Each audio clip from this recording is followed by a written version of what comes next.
হাঁসের ডিম মানেই আমরা জানি একদম রসা কষা লাল লাল করে একটা তরকারি, কিন্তু আজ একদমই একটু অন্যরকম বানাবো। প্রথমেই হাঁসের ডিমগুলোকে সিদ্ধ করে নিয়েছি, সেগুলোকে ছাড়িয়ে পরিষ্কার করে রেখেছি।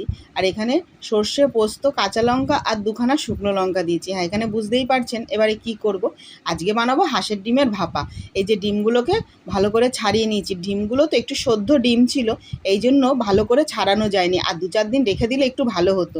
আর এইদিকে তেল গরম করতে বসিয়ে হচ্ছে ডিমগুলোকে ভেজে তুলে নিয়েছি। আর এখানে হচ্ছে মশলা যেটা বেটে রেখেছিলাম ওইটা, আর পাকা লঙ্কা, টমেটো, পরিমাণ মতো নুন, হলুদ সবটা দিয়ে, আর এই যে সর্ষের তেল, এটা ছাড়া তো হচ্ছে এই রান্নাটা অসম্পূর্ণ হবে, মানে সর্ষের তেলের ঝাঁঝে গন্ধতেই হচ্ছে খাওয়া হয়ে যাবে। আর ডিমগুলোকে দিয়ে একটুখানি সব মশলার সাথে ভালো করে মিশিয়ে নিলাম।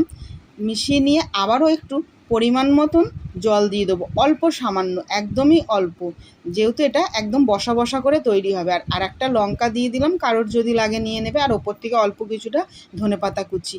আর এদিকে ঢাকনা চাপা দিয়ে রেখে দিলাম। আর এইদিকে হচ্ছে আর একটা কড়াইতে জল গরম করতে বসিয়ে দিয়েছি, তার মধ্যে দিয়ে আধ ঘন্টার জন্য ভাপানো হলেই রেডি ডিম ভাপা।